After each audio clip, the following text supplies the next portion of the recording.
iba't ibang aktibidad sa loob ng isang buwan. Ipinapatupad din ang flexible working hours sa mga ahensya ng gobyerno at hinihimok din ang mga pribadong kumpanya na gawin din ito. Sa panahong ito, hinihikayat ang lahat na panatilihin ang layong 1 metro o 1 dipa mula sa mga tao sa inyong paligid.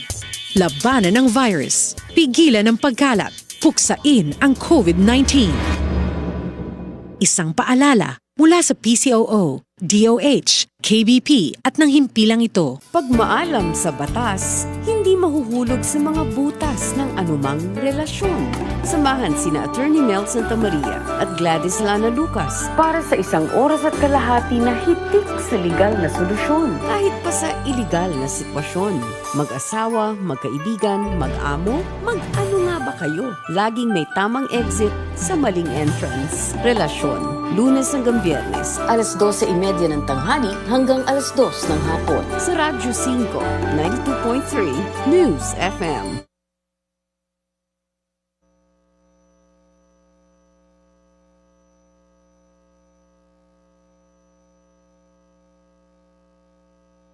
Sasagutin na ni Attorney Mel Santamaria at Gladys Lana Lucas kung papasama sa tao o sa batas ang napasukan mong relasyon. Sa Radyo 5.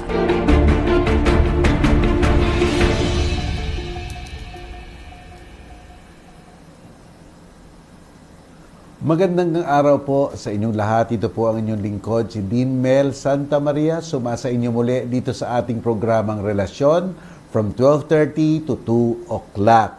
Gaya po ng dati, magbibigay po tayo ng mga kuro-kuro natin sa ibang mga balita. At saka rin po, tayo po ay sasagot sa inyong mga katanungan. I-message nyo lang po dito sa ating Facebook, sa Radyo 5 92.3 Facebook at saka po sa pasensya at saka po dito sa ating Relasyon fan page para po masagot ko. Ano po ha, at parati pa rin po tayong mag-iingat dahil nga po dito sa COVID-19 po ang ating COVID-19 ang ating pinag-iingatan po ngayon. Okay mga kapatid, punta na po tayo sa ibang mga balita na bumabalot sa ating mundo ngayon. Pero po, ito po ang balita sa bilang ng mga naapektuhan ng COVID-19 sa buong mundo. Ito po, 65,536,026 na po ang naapektuhan ng COVID-19 at ang mga namamatay ay 1,511,915 at ang mga nagre-recover ay 45,375,993. At ang Pilipinas naman po ay pang-27 in the whole wide world ng 435,413. Ang namamatay naman ay 8,446 at ang nagto-total recover ay 399,325. Iyan po ang bilang sa Pilipinas. Pang 27 na po tayo sa buong mundo. At ang mga balita po ngayon ay ang mga sumusunod, no po? Ito po, sinabi po ng lockdown possible in case of post-holiday COVID-19 surge. Alam niyo po itong post-holiday COVID-19 surge, hindi po mangyayari kung magiging ano po tayo. Patuloy pa rin po ang ating health protocol sa pagsunod. At saka po, i-maintain na lang itong GCQ. Sa tingin ko po, i-maintain na lang po itong GCQ para po ang lahat ng tao ay nasa bahay at hindi aalis kung hindi naman nararapat. Kasi po dito sa ating Christmas season, talagang may urge po, may temptation na tayo ay magliwaliw at saka mag-shopping-shopping.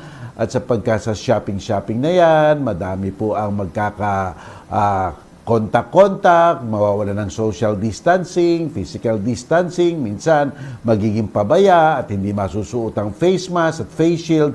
Kaya po may expectation na after Christmas season baka tumaas. wag na po nating harapin iyan, ano po, ha? Pigilan na po natin yan sa pagpipigil sa atin na lumabas. Wag na po tayong lalabas dito sa pandemyang ito kahit na po Pasko. Para bang ang sinasabi natin delayed gratification po muna. Delayed gratification. Magsaya po tayo sa ating mga sarili dito sa bahay natin, pero wag na po siguro muna tayong mamamasyal sa luneta. Ganyan po. Tayo po muna ay maging tayong siguradong sigurado. Okay, yan po ang isang batas natin. Ngayon naman po,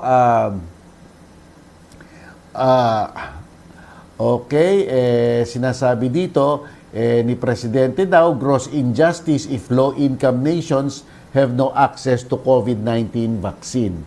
O tama naman po, gross injustice. Kaya lang po, siyempre, dapat pagdating dito ng ating ng vaccine na yan, dapat ang mauuna rin, siyempre, para sa ating mga kababayan, yung mga kailangan at mga nasa vulnerable sector, katulad ng mga senior citizen, mga buntis, mga nahandoon sa mga, I think, para mga mas mabuti doon sa mga slum area, sa ating mga informal settler, kasi po, siyempre doon, nagkokontakan, mas madami ang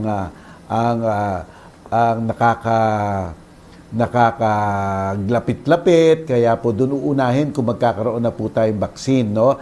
Itong mga politiko natin, wag po kayo magbabakuran dyan at mauna kung hindi naman kayo po nakakaramdam ng sintoma. Kaya kabuka po, nung nangyari, nung unang-unang nadeklara ang pandemya, kayo pa ang naunang mga politiko, di ba? Kaysa doon sa mga tao naman na tunay nang nangangailangan. Easy lang po, isipin niyo muna ang taong bayan.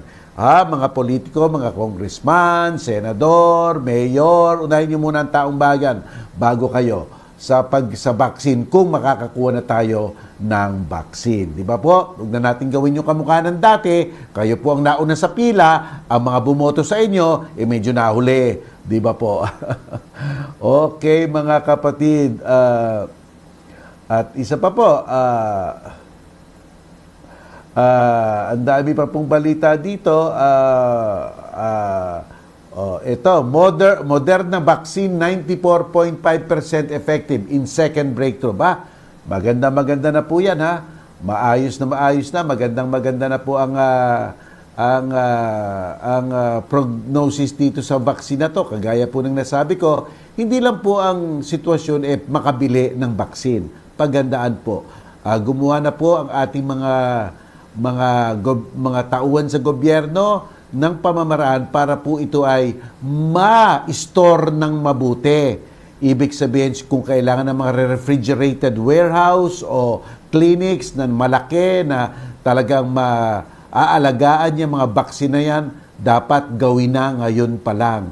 Kasi, wag na po tayong humantong kamukha ng dati sa Department of Health. Ang daing na expire na medisina. Di ba po nabalitaan natin yon? Expired. Baka mamaya kalabas-labasan dyan, yung mabaksin, bumili nga, pero ma-expired naman. Di ba po? Kaya pagandaan natin ng proper storing facilities. Proper storing facilities po. Ayan. Okay, mga kaibigan ba? Okay. Ito, lawsuit in Cebu Airport.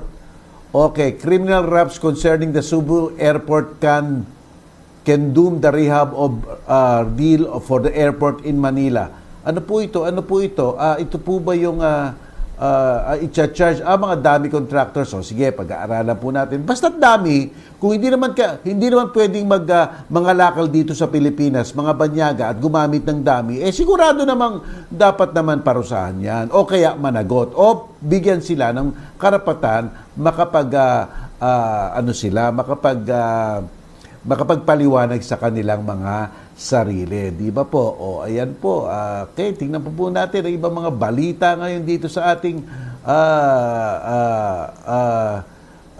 bayan. Jobless rate eases to 8.7% in October.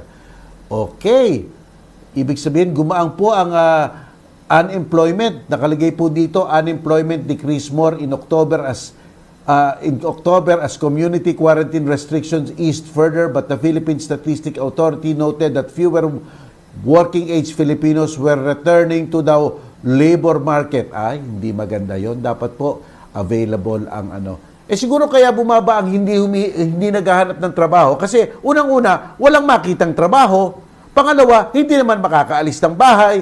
Pangatlo, walang mga health protocol yung ibang mga opisina kaya natatakot pumunta doon yung mga naghahanap ng trabaho. Ayan po. Baka tingnan nyo maigi kung ang ganda kasi ng jobless rate eases to 8.7% in October. Mas madami na po daw hindi naghahanap ng trabaho ngayon, medyo bumaba ang jobless natin. Doon sa hindi naghahanap, baka kasi hindi makaalis ng bahay. Di ba po? At doon naman sa mga hindi makakita ng trabaho, baka naman po kasi ang daing nagsarado. Di ba po? Kaya dapat suriin yung mga statistikang yan. Di ba? Okay, mga kapatid, eto pa. Ano pa ang ating mga headlines ngayon, mga kapatid? Okay. UN reclassifies cannabis, marijuana as less dangerous drug. Wow! Ito pong sabi ng United Nations ito po, report ng Philippine Star. A United Nations policy-making body has voted to downgrade cannabis, marijuana po yun, for medical use, removing it out of the most dangerous category of drugs. Kasi po, there are some studies, lalong-lalo sa Amerika, na baka marahil daw, itong mga cannabis, merong mga medicinal ingredients rin na dapat i-explore ng mga bihasa. Ayan, mga kapatid. So, anong oras na tayo ngayon? Okay, mga kapatid, manalangin muna tayo. Panginoon, nagpapasalamat po kami at nakarating na kami dito sa programa nating relasyon at sana po patnubayan niyo kami, palinawin ang aming mga pag-iisip, pagandahin ang mga aming pananalita at gawing maayos ang aming pagbibigay gabay para na nga po magkaroon ng direksyon ng aming mga a-advisean para paglulutas sa kanilang mga suliranin. Lahat po ng ito ay aming iniaalay para sa inyong ikabubunyi. Amen. Okay, magwo-word of the day na ba tayo o break muna? Okay. Palagay ko, kaya-kaya pang word of the day, ano? O sige, word of the day muna tayo. Layon ng programang relasyon na makapagbigay ng payo na naaayon sa batas. Para higit na maliwanagan sa terminong legal, narito ang ating word of the day. Mga kapatid, ang ating word of the day po ngayon ay preterition. Ano po ang ibig sabihin ng preterition? Ito ay ang di paglalagay sa mga compulsory heir, tunay na eredero, sa isang last will and testament ng namatay. Halimbawa po, nakalimutan bigyan ng anak sa isang last will and testament. Yun po ay isang tinatawag na preterition. Kung wala man lamang makukuha, kahit na donasyong dati, o kaya kung sa free estate, wala mang makukuha yung compulsory heir, hindi po dapat mangyari yan, ipapawalang bisa po yung last will and testament. Sino po ba ang mga compulsory heir? Ito po ang mga anak, whether legitimate or illegitimate. Kung hindi naman po sila gumawa ng masama at hindi idinidisinherit, dapat ang both legitimate and illegitimate ay merong parte doon sa last will and testament. Isa pa pong ating compulsory heir, si Mrs. or si Mr., meaning to say, your legal spouse. At kung wala pong mga anak, ang nagiging compulsory heir rin po kasama ni Mrs. ay yung mga magulang. Iyan pong tatlong sangay na iyan ang mga tinatawag na compulsory heir na di dapat kaligtaan sa isang last will and testament.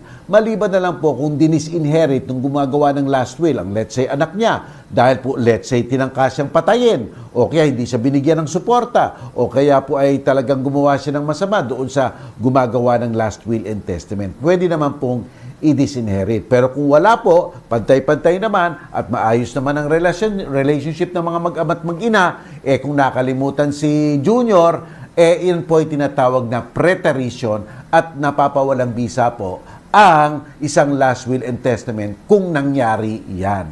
Yan po ang preterition. Kaya huwag kayong magpapapreterit, mga bata. Ha? Titingnan nyo. Kung kayo ay na-preterit, ibig sabihin, pwede nyong ipawalang bisa ang isang last will and testament. Ayan, 12:45 na po ng katanghalian, mga kapatid. Ako po ang inyong lingkod, si Dean Mel Santa Maria. Huwag po kayong alis, sasagutin ko na ang inyong mga tanong.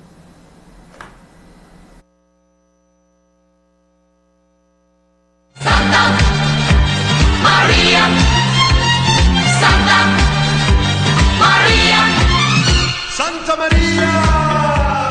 Blended learning is a way of teaching that combines... Sa ilalim ng New Normal, naglatag ang Department of Education ng mga paraan para may pagpatuloy pa rin ng kabataan ang kanilang pag-aaral kahit nasa loob ng tahanan. We now call it blended learning. One, there will be printed material. And the second approach, online learning platform. Those homes which do not necessarily have connectivity may have television and radio-based instruction. Dahil kaligtasan at kalusugan pa rin ang una. With blended learning, There will be no face-to-face classes and sessions until we are assured of the safety of our children and our teachers. Edukasyon na hindi pababayaan habang COVID-19 ay patuloy na nilalabanan. with blended learning, We are offering opportunities for children to continue their studies and their learning. A message from PCOO, KBP, and this station. Hindi lingid sa ating kaalaman na araw-araw ay nadadagdagan ang kaso ng mga naaapektuhan ng COVID-19. Dahil dito, lumalaki rin ang pangangailangan natin sa mga healthcare workers na magbibigay kalinga sa ating mga kababayang may COVID-19. Kaya naman, kaisa ng kagawaran ng kalusugan, amin pong inaanunsyo na mayroong emergency hiring para sa mga healthcare workers sa mga piling health facility. Kalakip nito ay mga kompensasyon at benepisyo na matatanggap nila habang naghahatid serbisyo. Para sa detalyadong impormasyon, bisitahin ang bit.ly/HRHhiringFAQs. Mag-email sa hcwhiring@doh.gov.ph o tumawag sa 7266-7979. Tandaan, together, we can beat COVID-19. Maraming salamat po. Attorney Mel Santa Maria, Gladys Lana Lucas, Relasyon. sa Radyo 5.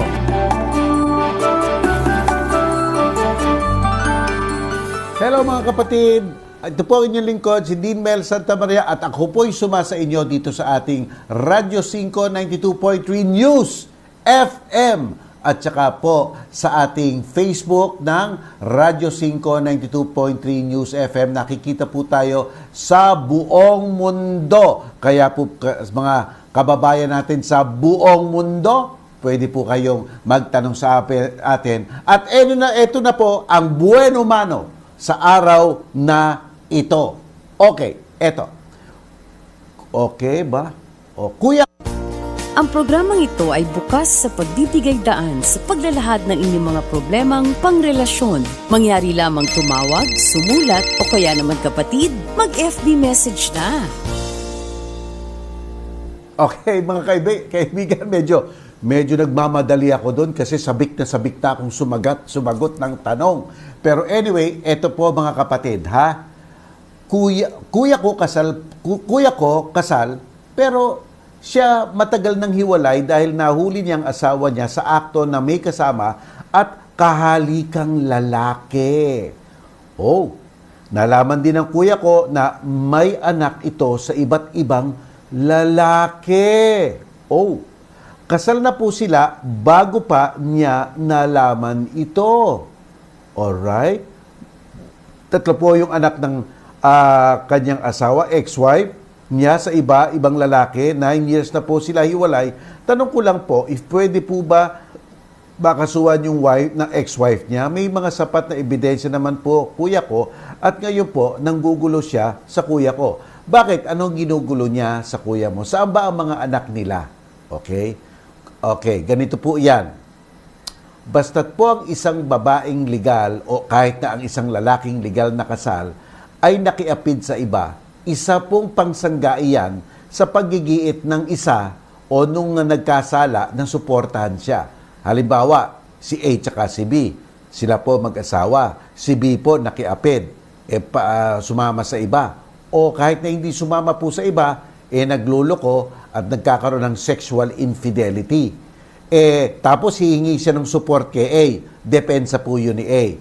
Patunayan niya lang na ang babae ay ganun ang ugali o ang lalaking asawa parating nagse-sexual infidelity, pagsangga po yun sa pagigiit ng pagsuporta o paghingi ng suporta nung may sala. Ang may sala po, dapat po hindi po makinabang. Sabi na nga po yan. At sinabi po rin sa batas natin, ganito. Okay? Na bagamat ang paghihiwalay ng dalawang mag-asawa ay di po maapektuhan ng kaayusan ng kanilang pag-aari, meaning to say, yung conjugal property nila, meron pong mga exceptions na tinatawag. At isa pong exception ay ang isang tao o isang asawang umalis sa pamamahay na walang justifiable cause, halimbawa nakiapid o nakisama sa iba, hindi po makakakuha ng suporta kahit na nanggagaling sa community or conjugal property. Ayon ang tindi nun. Di ba po? O halimbawa po ganito, explain ko po sa inyo. Halimbawa po nakiapid ang isang lalaki. Okay? Ibig sabihin, inalisan ng asawa niyang babae, sumama sa iba, o kaya vice versa. May pag-aari po sila, may apartment, at kumikita po yung apartment. At yung kita ng apartment, ang tawag doon renta. At ang renta po yan, since yan ay fruit ng kanilang conjugal asset, pag-aari po nung dalawa.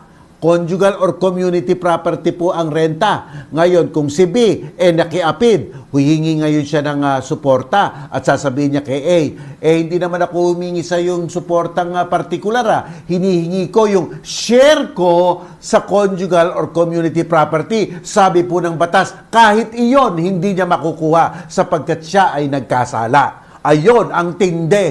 O, di ba po? O, yan. Kaya hindi nyo mapapakinabangan ang ginawa nyong mali. Ayan, yan po ang punto ng batas. Okay, mga kapatid, tandaan nyo po yan. Alright, punta naman po tayo sa isa pang katanungan. May conjugal property po magulang ko. Pareho na sila patay. Tatay ko may anak. Sa una, biyudo siya. Paano po ang hatian namin ng anak ng tatay ko sa una? Okay po. Imagine niyo po ito. Imagine niyo po ito. Ito po ang inyong conjugal property. Itong bilog na to. Itong bilog na to ang conjugal property ni tatay at nanay. Namatay si tatay o namatay si nanay. Hahatiin po yun sa gitna. Yung kalahati pag-aari ni nanay, yung kalahati pag-aari ni tatay. Estado po ng mga patayan. O, sino po ang magmamana? So, yung kalahating pupunta kay nanay, mamanahin ng mga anak ni nanay. Kung isa lang ang pamilya ni nanay, yun lang po ang magmamana. Eto na kay tatay. Si tatay, yung kalahati niya, madami pala siyang anak. Anak dito, anak dyan, anak doon, anak sa kaliwa, anak sa kanan, anak sa front, madami siyang anak. Lahat iyon magmamana. Kaya lang, ang sinasabi ng batas, ganito, ang mga illegitimate child ay magmamana lamang ng kalahati nang makukuha ng isang legitimate child. Kaya sa katanungan mo, kung ang biyudo mong tatay sa una niyang kasal ay may legitimate child at kayo rin ay legitimate child, ang paghahatian nyo lang ay yung estado ng patay na pag-aari ni tatay, pantay-pantay kayo kung lahat kayo legitimate ni tatay. Okay po, malinaw po ba yan? Pero kung may ibang illegitimate at may legitimate, 2:1. 2 for the legitimate, 1 for the illegitimate child. Yan po ang hatian ayon sa ating family code. Okay, malinaw po. Approved, sinikanod. Okay, after January, hindi niyo na maririnig itong sinikanod. Siguro sa ibang palabas, siguro sa Dean Mel Show, uulitin ko yung approved sinikanod, palpak sinikanod sa The Dean Mel Show. Okay po, dito po kasi sumikat yung si Nicanor. Pinalitan na nga po natin, hindi na nga natin ginawang Nicanor, ginawa nating Nicanod. Approve palpak si Nicanod. Okay. Alright, eto po, isa pang katanungan. Alright, mga kaibigan, tingnan natin, baka tayo inaabot na. Okay, meron pa tayong oras para po sa iba pa mga katanungan. Married po, but separated. Matagal na may kalib-in ang hubby ko. O sige po, separated kayo at ang asawa nyo may kalib-in na. Bala ko sana siyang kasuhan ng concubinage pero kaso di natuloy. Okay? Ako naman po, nagka-BF na just recently. Okay, pareho na kayo. Pareho na kayo may mga kulakudid at kulakudido. Okay? O sige, pareho na kayo. Pwede pa ba siyang kasuhan? We only have one child, 22 years old. Please advise po, what settlement needed para maging peaceful sa lahat? Okay, teka muna. Kakasuhan mo siya, kakasuhan ka rin. Magkakasuhan kayo, ang kakaso niya sa iyo, kung ikaw ay nakipagtalik na sa boyfriend mo, ay adultery. Kung ikaw ay nakipag-sex na sa boyfriend mo. Ang kakaso mo naman sa kanya, concubinage. Ang pagkakaso madaling gawin pero mahirap i-sustain. Sapagkat sa concubinage at adultery, may dalawang reason dyan para matapon ang kaso, mabasura. Pwede kasi magkaroon ng express consent, pumayag na lang, o implied consent, yung naapi. So, halimbawa po, yung naapi, buong kusang sinabi niya, pinapatawad ko na ikaw, ayoko nang makialam sa'yo, ang kaso pong concubinage or adultery ay babagsak. Ngayon po, kung yan po ang tawag dyan, express consent, kasi siniwalat, sinabi, sinulat, na pinapatawad kita. Pero kung hindi naman siniwalat, sinulat, sinabi, pero walang ginagawa, lumipas na ang panahon, nakikita naman ng asawa niya, baka may implied consent. Baka umuuna kayo sa isa't isa para magkaroon ng kanya-kanya. Baka kasi po, since this is a private crime, bumihina po ang kaso kung may express or implied consent. Kaya, isipin yung mabuti. Ngayon, para po maayos na ang lahat-lahat na iyan, paputol nyo na po ang unang kasal ninyo para po maging regular na ang pakikiapin yung dalawa. O at least yung pagbo-boyfriend ng isa o kaya yung pakikiapin ng isa para matapos na po. Pero ang usaping anak ay ang anak dapat parating suportahan, bigyan ng ayuda. Dapat, obligado. Obligado po ang mga magulang. Los padres y madres obligan para ayudar los niños y niñas, los hijos y hijas. Entiendo, okay, entiendas o entienda, di ba po, obligado po kayo. Okay, punta po tayo. Okay, tingnan natin, teka. Alright, okay, may 2 minutes pa tayo. Okay, may naisanla pong lupa ang lolo ko. Okay, ano nangyari? Father po, patay na ko yun. Pero natubos na po ng tiyahin ko. Okay, natubos yung nasang lupa. Okay, alright? Kaya lang patay na po ang tatay ko. Alright? Anak po ako ng tatay ko sa second wife niya kasi patay na rin po yung first wife niya bago niya kinilala mother ko. Okay? Pero kasal naman po sila ng mother ko. Alright? May karatupatan po ba ako doon sa lupang natubos nila na minana pa nila sa lolo ko? Tingnan nyo po kung anong uri ng pagtutubos. Di ba po? Tingnan nyo. Kasi madami pong kaanyuan yan. Kung ang pagtutubos po isang matalinhagang salita para sabihin na yung tita ang nakabili bilang highest bidder sa foreclosure, kanya lang po yun. Kasi po, ang mga sinangla, basta hindi po nagbayad ng umutang, pinagtitinda po yun, pinoforeclose. Ngayon, merong isa, magbabayad po, bibili niya yun. Basta nabayaran nyo po at pagkatapos ng pagbayad niya, hindi naman po binawi nung tunay na may-ari, after 1 year, nako-consolidate na po ang pag-aari doon sa nakabili. Iyon po, tinatawag na, foreclosure sale po yun. Kung iyon ang sinasabing pagtutubos, quote-unquote, wala na po, kanya na po yun. Pero ngayon po, kung ang pagtutubos lang po lamang in advance nung nagtubos ni tita para mawala sa sangla. Ibig sabihin, inutang ni lolo kay tita para mabayaran ni lolo yung pagkakasangla nun, okay, kay lolo pa rin yun. At dapat kung namatay si lolo, may share si tatay, at kung namatay si tatay, may share ka. Pero dapat, legitimate ka, or illegitimate kung pumasa muna kay tatay, tapos dapat pumunta na sa'yo. Okay, mga kapatid, mga kaibigan, ito po ang inyong lingkod, si Dean Mel Santa Maria. Nakikinig po kayo dito sa paborito niyong programa tuwing katanghalian, Relasyon. Huwag po kayong babalik, ako po'y I shall return. Ay, huwag po kayong alis, ha? Huwag po kayong alis. Napalpak si ka doon, ha? Okay, huwag po kayong alis. Santa Maria, Santa Maria! Alex G, let's go! Buttermilk, sulit! Buttermilk, sulit! Buttermilk, sulit! Buttermilk, sulit! Buttermilk, sulit! Buttermilk, sulit! Tanggal pagutom talaga! Natural, protein-rich pa, so chocolatey, so yummy! Bili na sa sari-sari! Sari-saring sulit, ikay uulit! Buttermilk, sulit! Talagang ikay uulit! Buttermilk, sulit!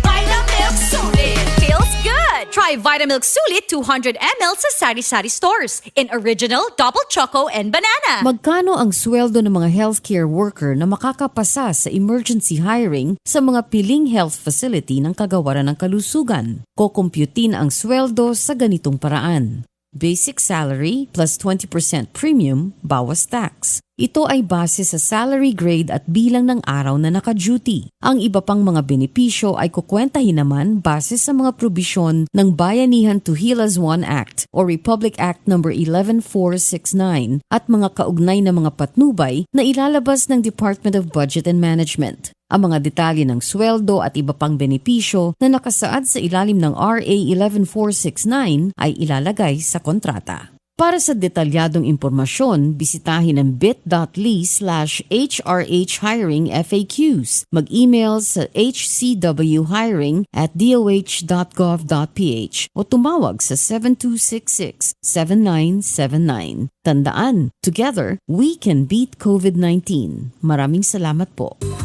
Anong ibig sabihin ng home quarantine? Ito po ay kusang pananatili sa loob ng bahay sa loob ng 14 na araw. Ang mga taong ito ay walang sakit, pero galing sa lugar kung saan laganap ang isang nakakahawang sakit. Ang hakbang na ito ay upang malimitahan ang pagkalat ng sakit. Makipag-ugnayan sa pinakamalapit na health facility. Basta't laging handa at sama-sama, kaya natin to. Hatid sa inyo ng PCOO, DOH, KBP at ng himpilang ito. Transmitting live from our brand new studios at TV5 Media Center and Reliance Mandaluyong. By land, by sea, and on air. Mula sa pinakabaksyong newsroom sa buong bansa. 25,000 watts. Radyo 5, 92.3 News FM. Iwanan mo na ang lumang tunog ng AM.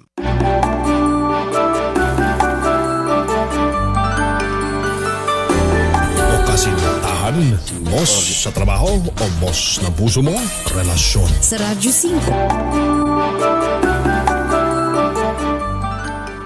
5. Okay, mga kapatid, nagbabalik po ang inyong lingkod, si Dean Mel Santa Maria. Kanina po, nasabi ko, huwag kayong babalik. Mali. Wrong. Dapat parati po kayo bumalik dito sa Radyo 5, 92.3 News FM. Alam niyo po, madami na pong nakakalam na ito na po ang huling buwan ng relasyon. Kaya po, sa huling araw, sana makinig kayo sa amin at tayo po ay magdiwang.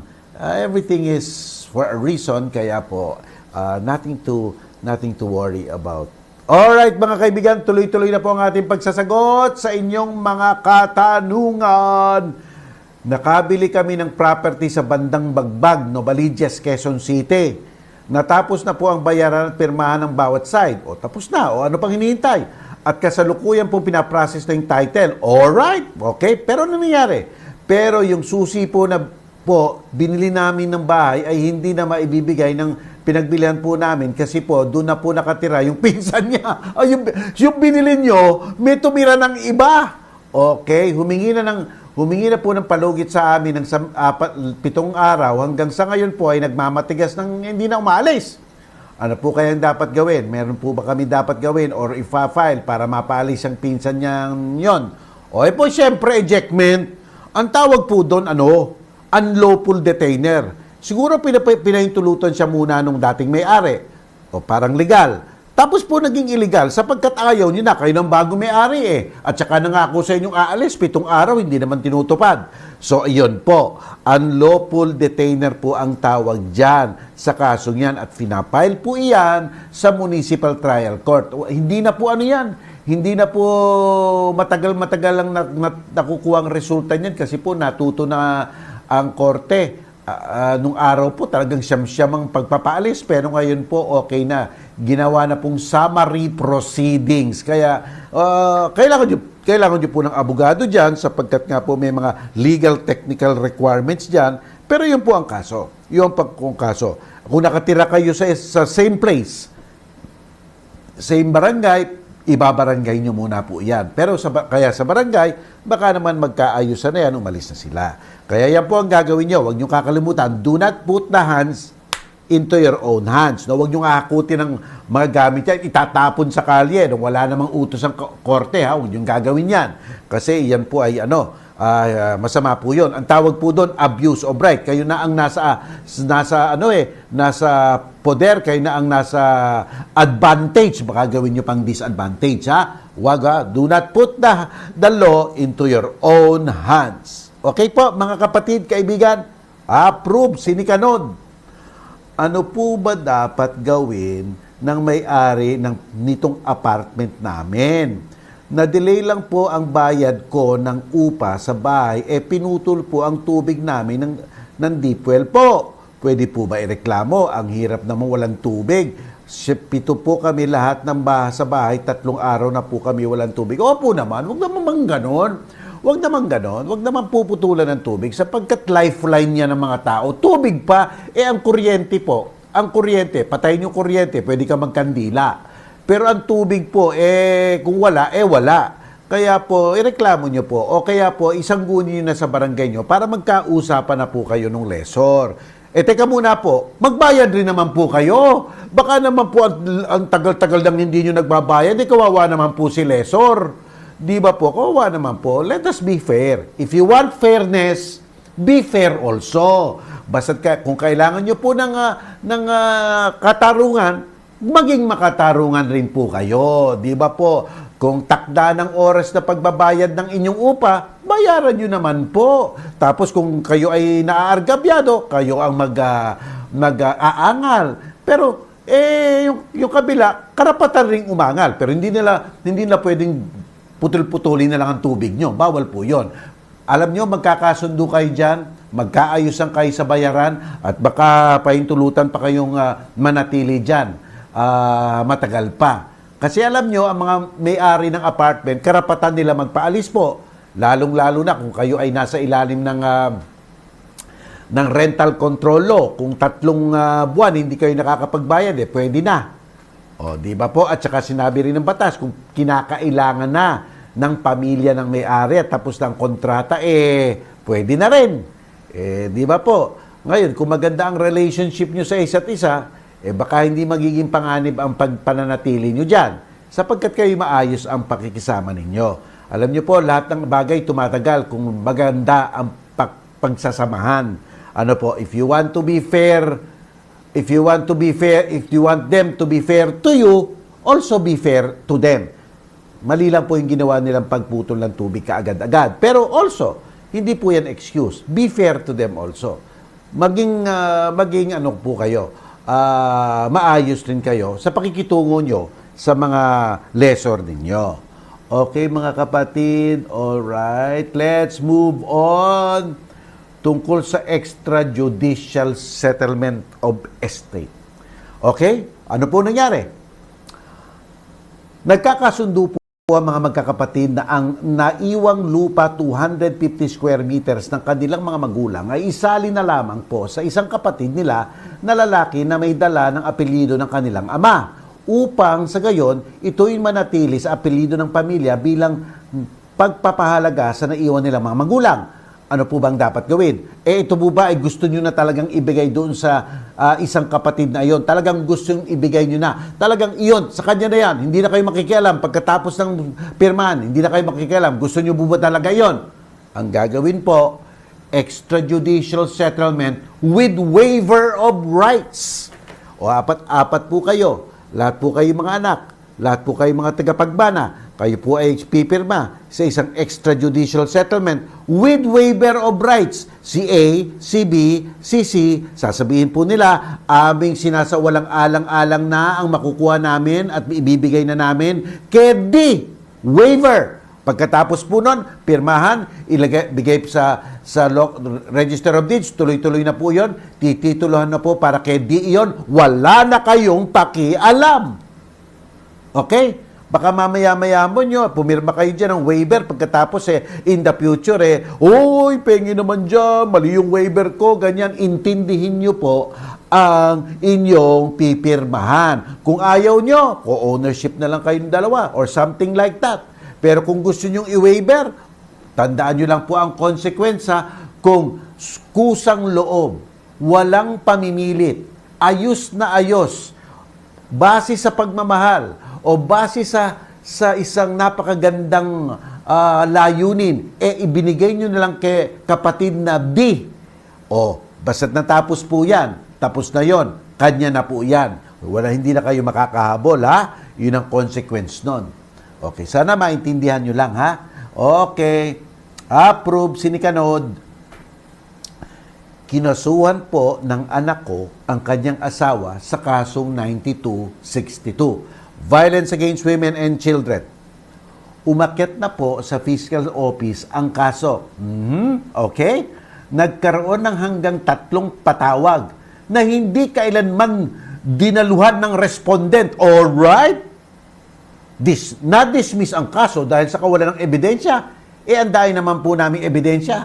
Pwede po bang siya ulit kasuhan? Ganito po iyan. Mag-file po kayo ng motion for reconsideration at itukoy nyo dun sa piskal kung ano ang kanyang pagkakamali o kung ano ang mga facts na hindi niya naisaalang-alang at baka po baguhin ang kanyang resolution. Tawag po doon, motion for reconsideration. Ngayon, pagkatapos po na ano yan, na-dismiss na yan. Halimbawa po, tapos na, na-dismiss na. Itong lalaking ito, ayaw ulit magsuporta. O, pwedeng panibagong kaso po yan.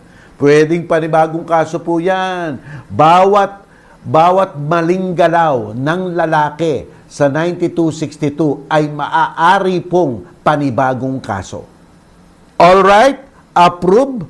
Okay, approve. O, may nagsasabi sa akin, bakit naman wala yung mga lalaki? Bakit naman wala yung mga lalaking equal law na 9262? Tagal na po namin pinag-uusapan ni Gladys yan. Wala ang mga lalaki sapagkat yung 9262 ay peculiarly ina-address ang sitwasyon physiologically, biologically, emotionally, culturally ng mga kababaihan sa Pilipinas. At dito kasi sa Pilipinas, more often than not, ang mga babae ay argabyado. Di ba po? Kaya pinapantay. It is an accommodation of difference. It is resolving that power imbalance. Ano po dyan? Mas madalas, mabugbog ang babae. Di ba po? Kita nyo? Kaya pinapangalagaan ang mga babae at mga bata. Kung stay away order, yung 9262 po, may stay away order. Hindi ho pinapahintulutan ng asawa yung lalaki na tumuloy sa bahay at umalis na lang. Kung meron pong stay away order ang babaeng asawa, kung ma-stay away siya alas 9 ng gabi at lumabas sa kanto dyan, delikado po. Baka sisipul-sipulan pa yan kung ano pa mangyari dun sa babae. Pero kung si lalaki, kung lumabas, stay away order alas 9 ng gabi, baka uminom lang sa kanto yan. Di ba? Kita nyo mga diferensyang ganon? Di ba? Ayun po ang ina-address nun. Hindi po ito yung mga actual equality na tinatawag. Ito po ay tinatawag na legal equality, accommodation of the difference. Di ba po? Alam niyo po sa ibang mga country, sa iba pong country, ang CR po, ang comfort room ng women ay mas malaki sa lalaki. Di ba po? Sapagkat it's an accommodation of difference. Mas matagal po ang babae, mas matagal silang inaayos, at saka po, kesa sa lalaki, ang lalaki tatayo lang, jijingle lang yun, tapos na eh. Di ba po? Ang babae, iba po, kaya nagkakaroon ng pila. Di ba po? Kaya sa ibang bansa, mas madami po ang cubicle ng babae kaysa sa mga lalaki. Di ba po? Ina-accommodate ang difference. Hindi po dapat actual equality. Kung hindi po, legal equality. Legal equality, which means accommodating the difference and making the power imbalance neutral. Yun po. Kaya po, ang mga lalaki, walang 92-62. At doon sa mga senador natin at mga congressman natin na nagtatangka na dapat daw ang mga malalaki, meron, mag-aral muna po kayo ng istatistika at saka ng mga history at saka po ng mga kalagayan ng mga kababayan at ang mga bata dito po sa Pilipinas bago kayo umarya ng arya na wala namang alam sa mga base ng mga batas, di ba po? Para ang mga taong bayan po, sapat ang binabayad na taxes sa pagsesweldo ninyo. Ayan po, okay? Alright, mga kapatid. Medyo sermon ako doon, Okay, alright. Okay, teka, 1:50 na po ba? Meron ba tayong break? Ed? Magbe-break pa tayo ngayon? Hello? Okay. Alright, mga kapatid, 1:60 na po ng katanghalian. Ito po ang inyong lingkod, si Dean Mel Santa Maria. Hindi po ako magkakamali. Bumalik po kayo, Sandali lang to. Balik. Dito po sa Roland. Maria Santa Maria Santa Maria. Mula sa ilang buwang pagkagarahe nang dahil sa pandemya, dagdag pampublikong sasakyan sa National Capital Region, balik pasada na. Madami sa ating mga kababayan ay balik trabaho din. Sinisikap ng Department of Transportation na matugunan yung pangangailangan ng ating mga commuters. Pag-angkas sa mga pribadong motor, papayagan na rin ba? Meron tinatalakay ang IATF. May technical working group na ginawa dyan kasama ang DOTR. Tinatalakay yung suggestion nila, no? Mga pumapasada ba ay sapat ang bilang para manggagawang Pilipino ay maisakay? Maserbisyuhan? Ang UP Express, kasalukuyan na tinatapos ng LTFRB yung kanilang guidelines. Ganon din, kasama pati yung mga traditional na jeepneys. Liko-likong gusot pang transportasyon ay kakalasin. Kaligtasan ng kumakayod na mamamayan ay papanatilihin. Mandato ng Department of Transportation is transportasyon, pero meron din kami pang kaakibat na responsibilidad. No? Dapat tumulong kami sa pangangalaga ng kalusugan.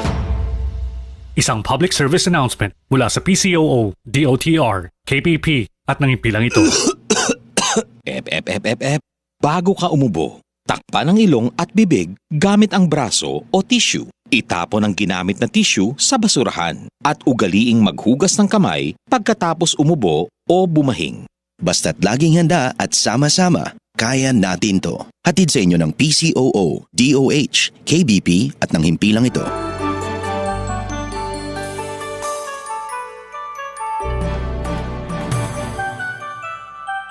Attorney Mel Santa Maria, Gladys Lana Lucas. Relasyon. Sa Radyo 5. Hello mga kapatid, nagbabalik po ang inyong lingkod, si Dean Mel Santa Maria.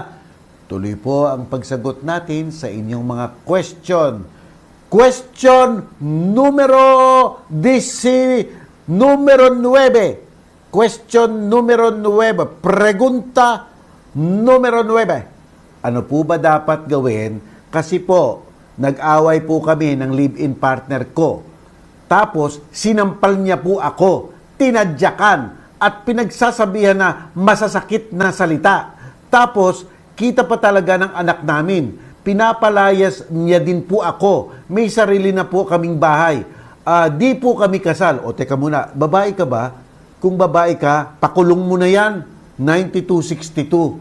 Talagang kahit na hindi nyo pa may-ari ang tinutuluyan nyo yan, Pwede kang kumuha ng temporary protection order para palayuin yung lalaking yan.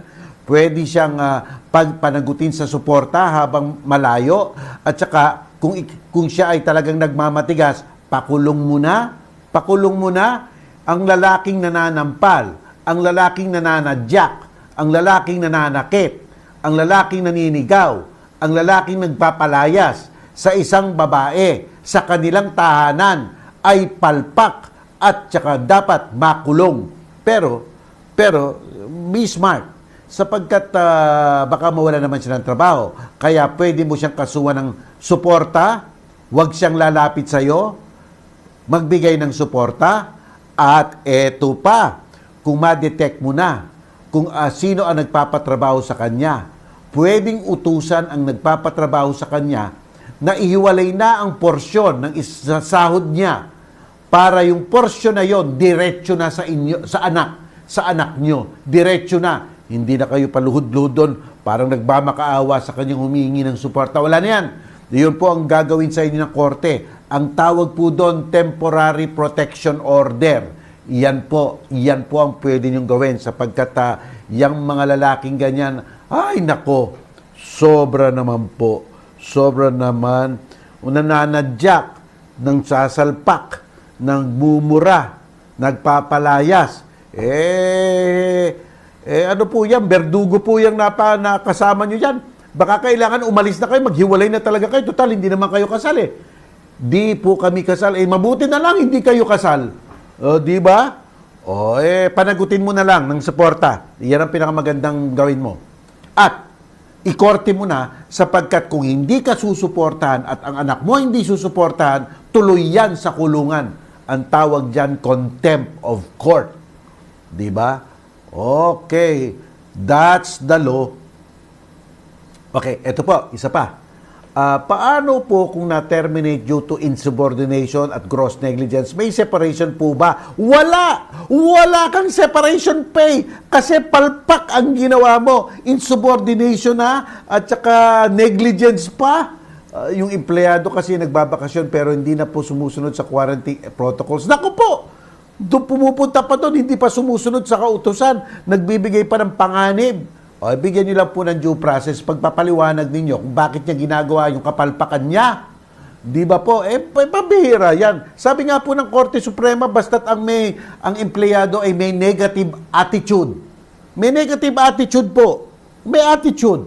At talagang nakakapag-antala ng mga trabaho sa business. It's a valid cause for termination. Di ba po?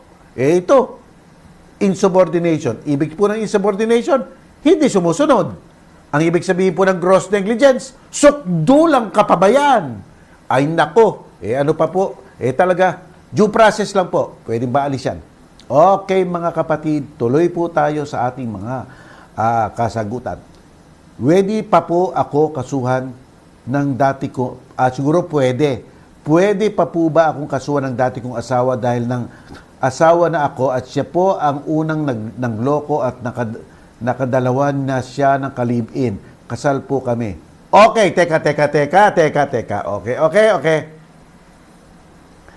Ngayon, let's say, pareho na kayong may ka-live-in. Kasal kayong dalawa. Naghiwalay kayong dalawa. Nakikiapid kayo sa bawat isa. Yung kasong adultery against the wife and concubinage against the husband, baka iyan ay medyo talagang humina ang kaso kung matagal na panahon ay hindi namang napapile. Kasi yung ina-explain ko kanina, baka ito ay humantulad sa tinatawag na implied consent na okay lang. Kaya lang, kung ikaw ay nagpakasal muli na hindi naman pinuputol ang unang kasal, bigamya yon, kulong talaga yon. At yun ay isang public crime. Yung sinasabi ko kaninang express or implied consent ng napinsala, not applicable sa bigamya. Kasi ang bigamya, it's a public crime. Nako, ayan, kapalpakan yon, makukulong ka. Hindi mo pwedeng sabihin ganito Nagpakasal na ako sa iba, bagamat kasal pa ako sa kanya. Kasi meron na rin siyang pamilya. O hindi excuse yun, bigamya pa rin po yun. Okay? Alright, mga kapatid. Okay. Ito.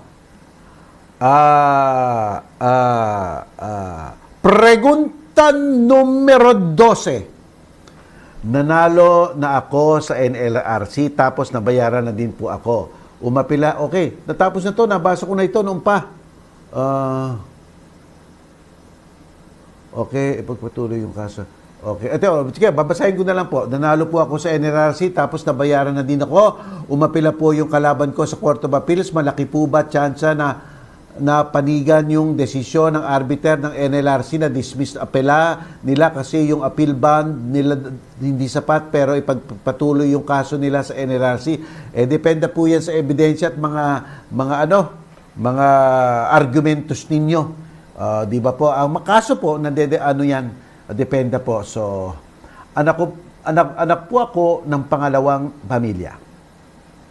Biyudo tatay ko, may anak sa una. Yung property sa una, nakuha na ng mga anak ng una. May share po ba sila dito sa property ng... sagot ko na po kanina, sana nakikinig kayo. Abusado po ang amo ko. Ibig ko po malaman kung pwede po bang binibigay nilang resibo ng sweldo sa amin na hindi po galing sa BIR. Well, teka. Ano ka ba? Ikaw ba ay isang empleyado? Dapat empleyado ka. Dapat lahat ng mga... Hindi, pwede... Teka muna, ano ka ba? Ano bang sitwasyon mo? Kasi pwedeng payroll, pwedeng... Normally kasi kung ang empleyado, hindi naman po binibigyan ng resibo. Kung empleyado ka, regular employee, basta sinesweldohan ka lang, ganun. Sinesweldohan ka lang. Tapos kinakaltasan ng tax. Di ba po? Yan. Kung regular employee ka. May family corporation kami. Okay? Alright, teka. Tingnan po natin ang oras. Okay? May family corporation kami. Isa akong stockholder.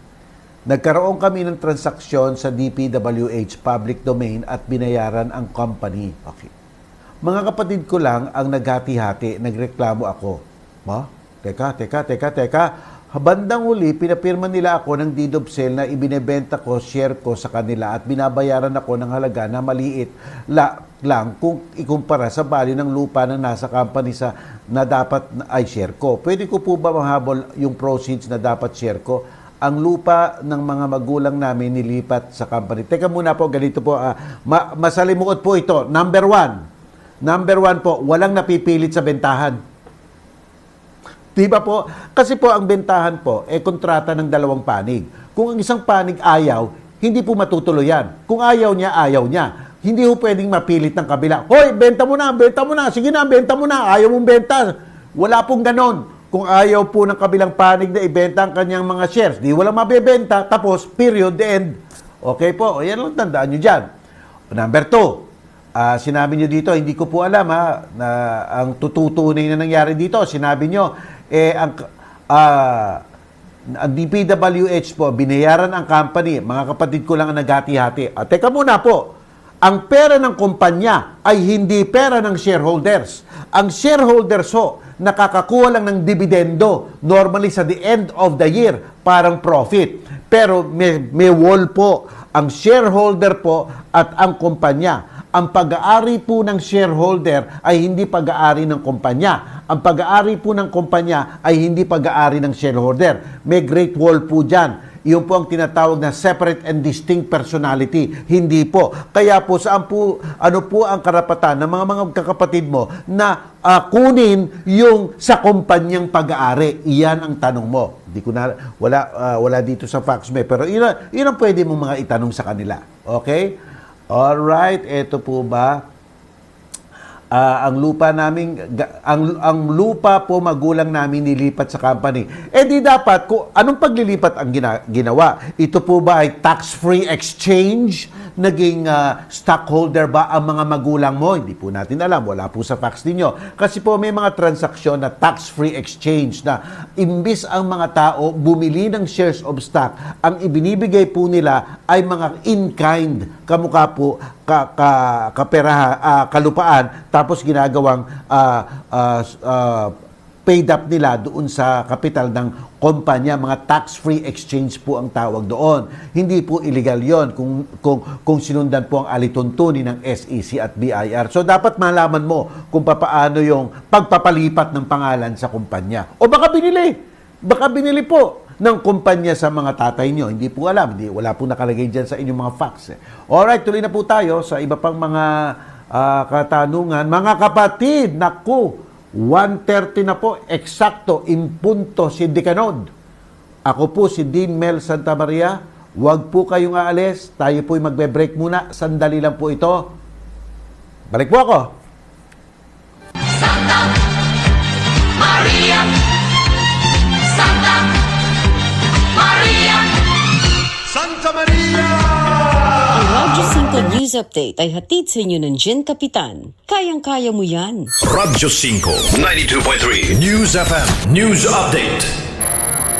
Narito ang mga balitang hatid ng Radyo 5. Aminado si Romulo Kimbo Jr., Senior Vice President ng NLEX Corporation, na may mga barriers na hindi bumubukas kahit pa walang problema sa RFID ng mga motorista. Sa panayam ng programang Ted Filon, DJ Chacha sa Radyo 5, sinabi ni Kimbo na agad nilang pinupuntahan ng mga palyadong RFID readers at agad pinalilipat sa ibang lanes ang mga motorista. Sisikapin naman ng mga operators ng mga expressway na magkaroon ng interoperability upang hindi na magpakabit ng iba't ibang RFID ang mga motorista. Tatanggap pa rin ng cash payment ang mga expressway hanggang January 11, 2021. Sa ibang balita, tanggap ng gobyernong desisyon ng Metro Manila Council o MMC na pagbawalan muna ang mga menor de edad na makapamasyal sa mga shopping malls. Sinabi ni Presidential Spokesperson Harry Roque na iginagalang nila ang desisyon ng 17 alkalde sa Metro Manila dahil nasa guidelines naman ito ng Interagency Task Force na hindi maaaring lumabas sa mga menor de edad sa mga lugar na nasa ilalim pa ng Modified Enhanced Community Quarantine at Modified GCQ. Sa ilalim ng community quarantine, maaari lamang lumabas sa mga 15 taong gulang hanggang 21 taong gulang. Unanimous ayon kay Roque ang naging desisyon ng 17 miyembro ng MMC matapos sumangguni sa Philippine Pediatric Society at Pediatric Infectious Disease Society of the Philippines at tinutulan ng mga ito ang pamamasyal sa mga mall ng mga menor de edad. Ayon pa sa mga eksperto, karaniwang asymptomatic carriers ng virus ang mga bata kaya maaari silang makahawa ng hindi nila nalalaman. At yan ang balita. Ako si Mon Gualvez ng Radyo 5, 92.3 News FM. Radyo 5 News Update. Ang Radyo 5 News Update ay inihatid sa inyo ng Jen Kapitan. Kayang-kaya mo yan. Ang oras, 1:32. Ang oras sa Radyo 5 ay hatid sa inyo ng Jen Kapitan. Kayang-kaya mo yan. COVID-19. Reminders from DOH. Tamang paghugas ng kamay. Ang simpleng paghuhugas ng kamay ay mabisang paraan upang makaiwas sa anumang sakit. Makakatulong rin ito sa pagpigil ng pagkalat ng mga viruses kung wasto at regular itong gagawin. Basain ng tubig ang kamay at magsabon. Sabunin ang mga palad at likod ng mga kamay. Kuskusin ang mga pagitan ng daliri, kuko at pagitan ng mga hinlalaki. Kuskusin rin ang mga tulo ng mga daliri sa magkabilang palad sa paikot na paraan. Gawin ito sa loob ng 20 segundos bago banlawang mabuti gamit ang malinis na tubig at tuyuin ang mga kamay gamit ang single-use towel. Basta't laging handa at sama-sama, kaya natin to. Isang mahalagang paalala mula sa DOH, PCOO, KBP at ng himpilang ito. Tahan, boss sa trabaho o boss ng puso mo? Relasyon. Sa Radyo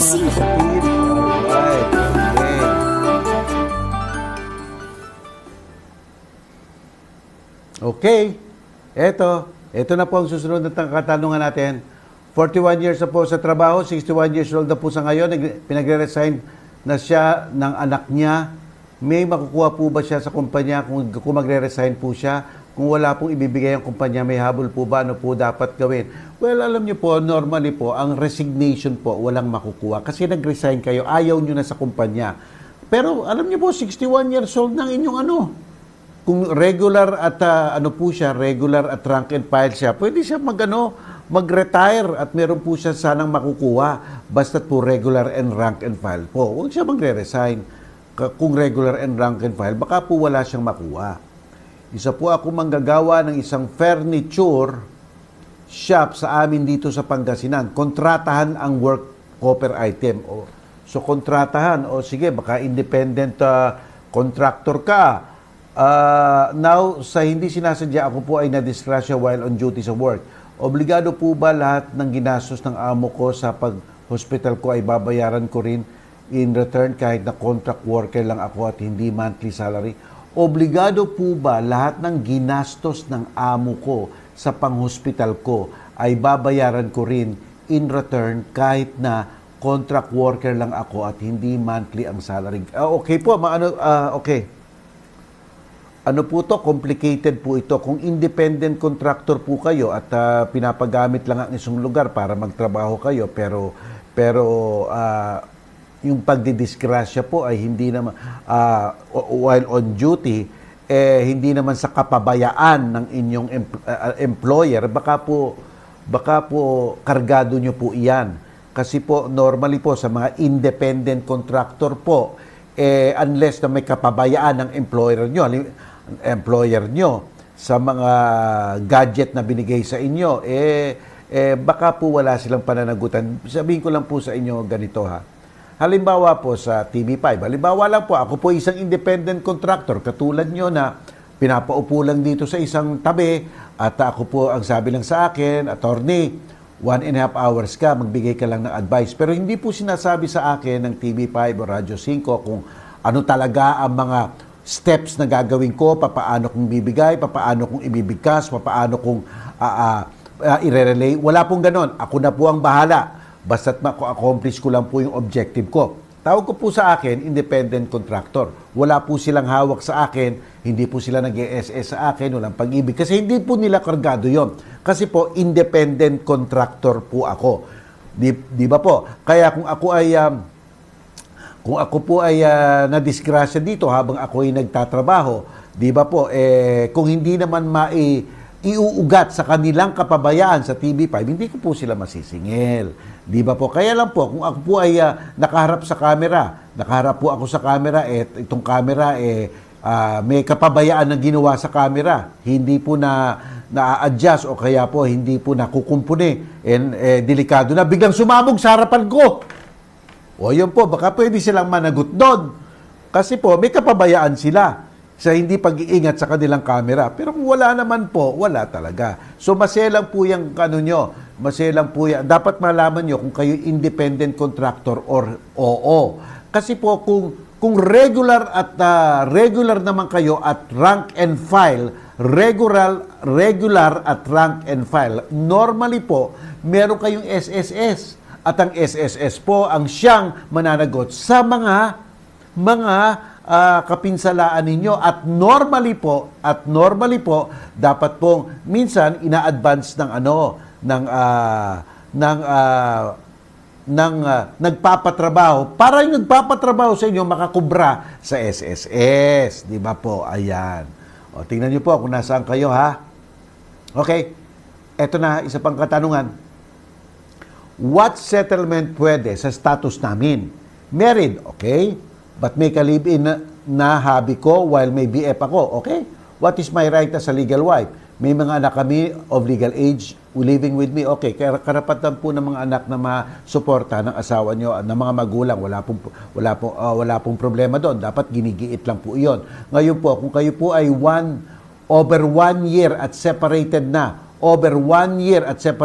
at there is no more chance for reconciliation, siguro mas maigi pa po kahit na wala pang legal separation or annulment, basagin nyo na po ng legal ang inyong conjugal or community of property para what is his, what is yours. Kanya-kanya na po kayo, kaya lang dapat i-approve yan ng korte. Kung may agreement po kayo, pa-approve nyo sa korte, ayos lang po yun para hindi na makapag-claim sa sweldo nyo at kayo hindi na makapag-claim sa sweldo niya. What is yours, what is his. Kaya po pupunta kayo sa korte, papa-aprubahan nyo po ang dissolution ng inyong conjugal or community properties. Ang paraan po yan, para madaming naaayos sa usaping propriedad, tatandaan nyo.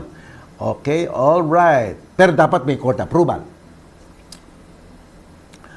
Pwede po bang magsustento yung kapatid na kahit nag-aaral pa po, grade 11, buntis na po daw yung babe 1 month? Bakit ano ba nangyari?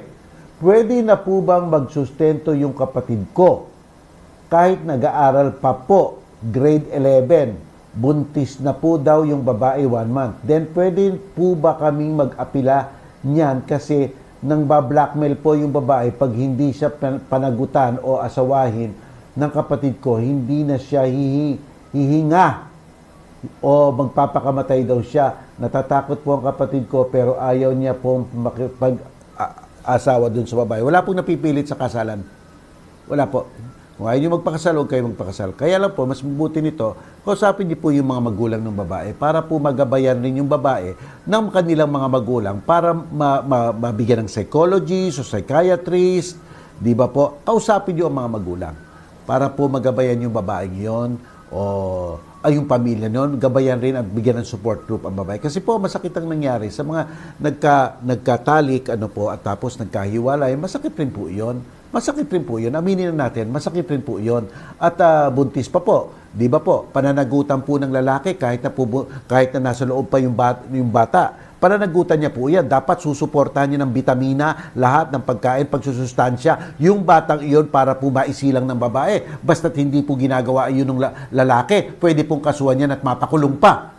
9262 po yan, papasok po yan sa 9262 sapagkat po, iyan ay isang sitwasyon ng relationship at ang relationship po ay sitwasyon na iyan po ang larangan ng VAUC, Violence Against Women and Children. Kaya dapat po pangalagaan ang pagbubuntis ng babae kasi ang pagbubuntis ng babae ay pinapangalagaan yung anak na nahandoon on the basis of Republic Act 9262. Pananagutan po yung batang iyon. Kahit na nasa sinapupunan pa ng babae sapagkat po sabi ng ating batas, civil personality starts not from birth but from conception. Conception po, kaya ang abortion bawal sa atin. O yan po dapat matutunan nyo yan. Mananagot ang lalaki sa magandang pagbubuntis nung nasa loob na batang iyon, kanya pong pananagutan yan. Hindi porket hindi pa lumalabas ang bata, wala na kayong gagawin. Iyon po. Kaya yung pagigiit siguro ng babae, baka legal po iyon para siya ay mabigyan ng bitamina, para siya po ay magpatingin sa doktor. Kasi po, sa pagpapatingin niya sa doktor, pagbibigay sa kanyang bitamina, ang kanya pong nililigyan ng sustansya at inaalagaan niya ay yung bata sa loob ng tiyan na pananagutan na nung lalaki habang nasa loob pa ng tiyan at papasok po yan sa Republic Act 9262, Violence Against Women and Children, kung hindi niya po gagawaan ng kontribusyon diyan sa pag-aalaga ng bata diyan sa sinapupunan ng babae. Pero doon po sa psychological aspect niyan, dapat po kausapin niyo yung mga magulang para po masubaybayan ng babaeng yan. Di ba po? Kasi aminin na po natin, medyo kawawa rin po. Di ba po? Hindi po simpleng bagay sa isang babae ang hinuwalayan tapos may dinadala siyang bata sa loob. Kailangan niya po ng suporta ngayon at anytime. Kasi po yung batang yan, it's a gift from God. It's a gift from God po yan. It's a gift from God na dapat alagaan. Okay, let's move on mga kapatid. Okay, all right. Pwede ko po ba ipahuli ang asawa ko? O bakit mo pahuhuli? At ang kinakasama niyang babae, bakit? Kasal po kami at hindi po nagsusustento sa asawa ko. Pwede po ba yung pareha sila makulong kasi pinatulpo ko na po sila? Pero di pa rin po sila natatakot na sa sinabi ni Attorney Garrett. Sinong Attorney Garrett? Sino yan? Kasi nagsasama pa rin sila at kailangan na po ba sa barangay na po muna o pumunta na pwede o diretso na po sa pulis. Pwede po ba, Attorney? Alam nyo po, kung hindi naman kayo nakatira sa the same barangay, Di ba po? Hablan nyo na. Hablan nyo na ng 9262. At ito po ang gagawin ninyo. Dalawa po ang habla. Isa sa piskalya, isa sa korte. Yung sa piskalya,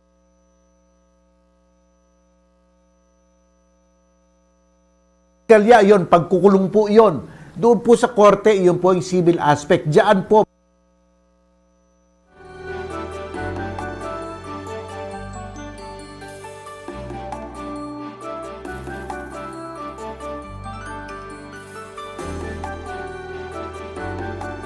pwede ka agad-agad kayong makakuha ng suporta. Hihingi po kayo ng temporary protection order. Kaagad-agad po, kaagad-agad. At kung nakita ng yun, doon po sa korte, yun po yung civil aspect. Diyan po, pwede ka agad-agad kayong makakuha ng suporta. Hihingi po kayo ng temporary protection order.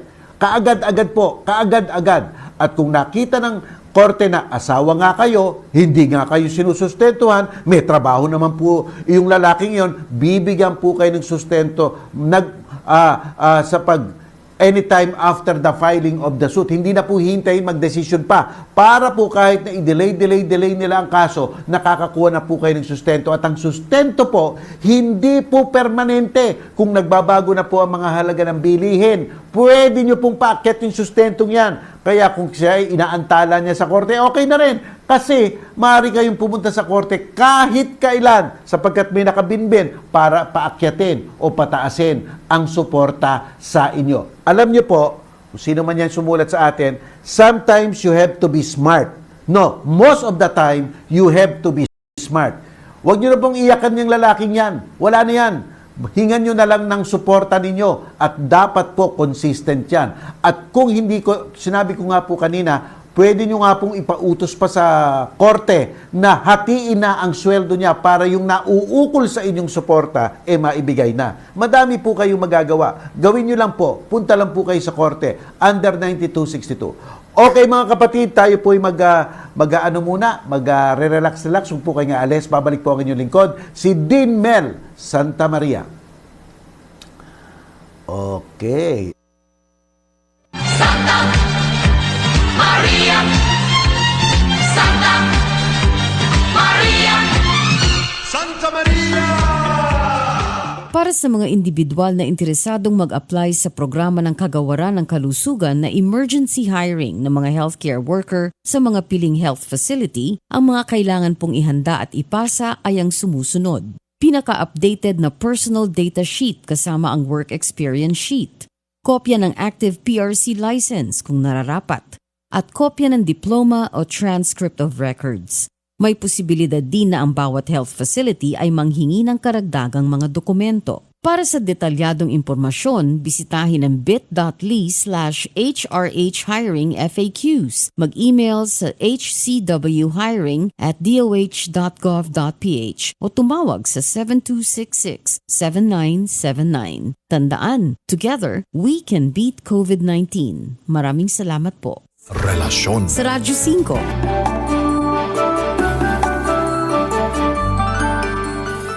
Hello mga kapatid, nagbabalik po ang inyong lingkod, si Dean Mel Santa Maria. Paalala ko lang po sa inyo, sa darating na linggo, December 6, sa The Dean Mel Show, special po ang ating palabas, sapagkat po ang ating panauhin ay si Vice President Leni Robredo. Hindi po pangkaraniwang interview ito, masasayahan po kayo, kakaibang interview ko ito kay VP Leni Robredo. Ito po, panoorin nyo.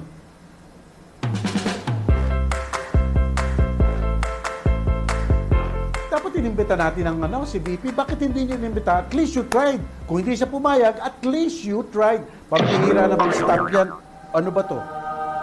Oh my God! Good stop! Excellent! Excellent! Makakasama natin si Vice President Leni Robredo sa masayang kwentuhan with Dean Mel Santa Maria. Hindi, actually hindi namin siya nakain. Baka ito yun. Tsak na makukumpleto ang inyong linggo sa panonood ng The Dean Mel Show. Ngayong darating na December 6, alas 8 ng gabi, dito lang sa 1PH.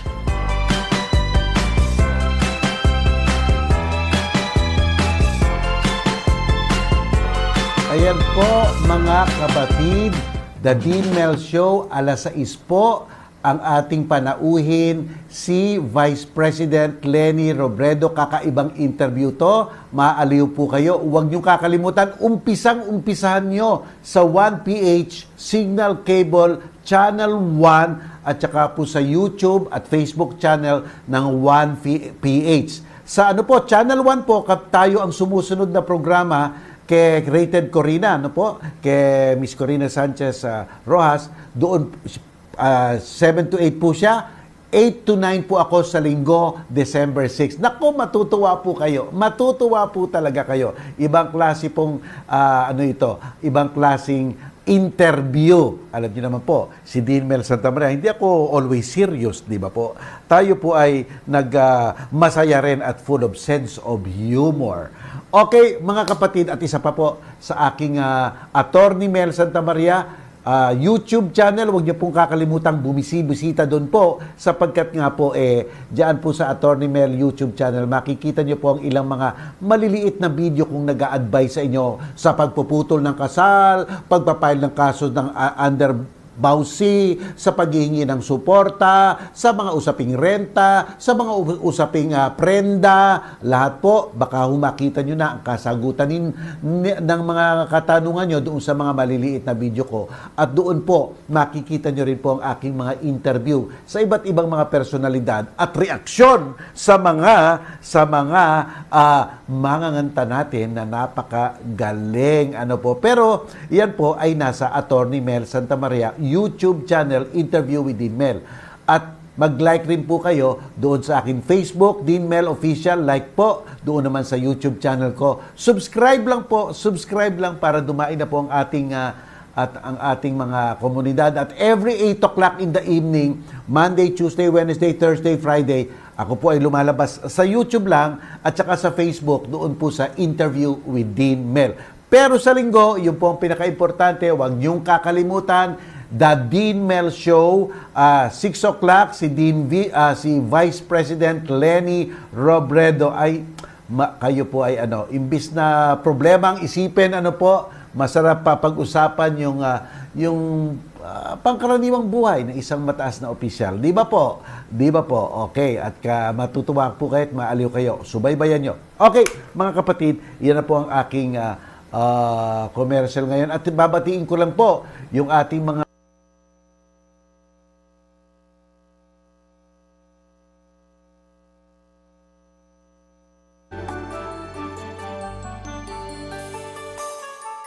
bayan, yung aking profesor sa FEU, si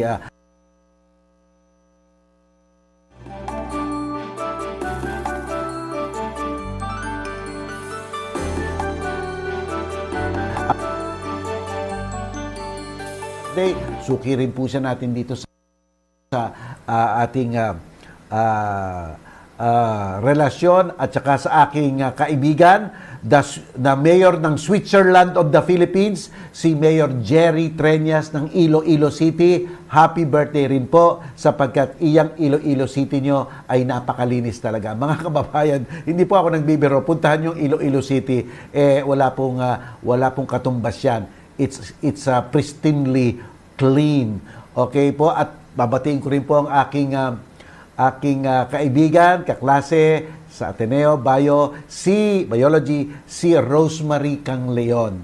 Happy birthday rin sa iyo, Rosemary Kang Leon.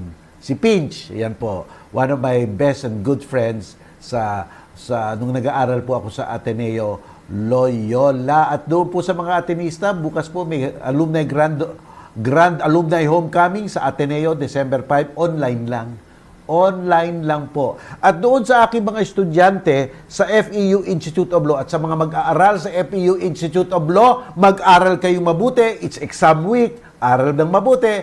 Aral ng mabuti para sa inyong sarili, para sa inyong mga magulang, at para sa ating inang bayan. Alam niyo naman, mga abogado, sila na ang susunod na generation na magtatanggol ng mga naapik. At pati na rin, aking kinakamusta ang aking mga estudyante sa Ateneo de Manila Law School, sa pamantasan ng lungsod ng Maynila Law School, sa University of Santo Tomas Law School, at pati na rin sa San Beda Graduates School of Law.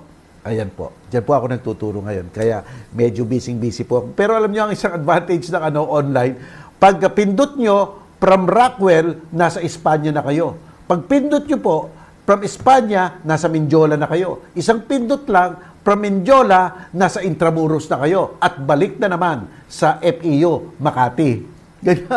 Kaya po at least that's one of advantage. Madaming napapagsilbihan. Ayun, mga kapatid. At mga kapatid, tayo po ay baka kailangan na tayo anong oras na ba? Okay, mga kapatid, tayo po ay magpapaalam na at tayo po ay manalangin na. Panginoon, nagpapasalamat po kami at natapos ang episode na ito ng relasyon. At kami po ay nagpapasalamat sa napakadaming mga fans namin na talagang nang simula ay talagang nagtatangkilik sa amin at hindi nagsasawa at sumusubaybay sa amin dito sa ating programang relasyon. Ito pong relasyon ay inyong biyaya para sa amin at para po sa ating mga tagapakinig. Kaya nga po, lahat ng aming ginagawa ay iniaalay namin para sa inyong ikabubunyi sapagkat kayo po ay tapat at wagas ang inyong pagmamahal. Susunod na po ang Wanted sa Radyo.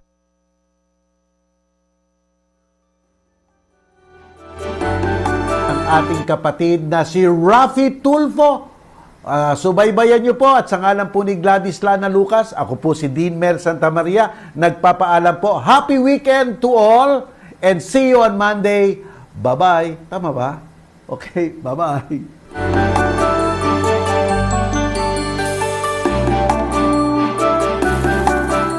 May pupuntahan pa ba o dapat lang tapusin na? Sinagot na ni na Attorney Mel Santa Maria at Gladys Lana Lucas ang mga tanong sa napasukan mong relasyon sa Radyo 5.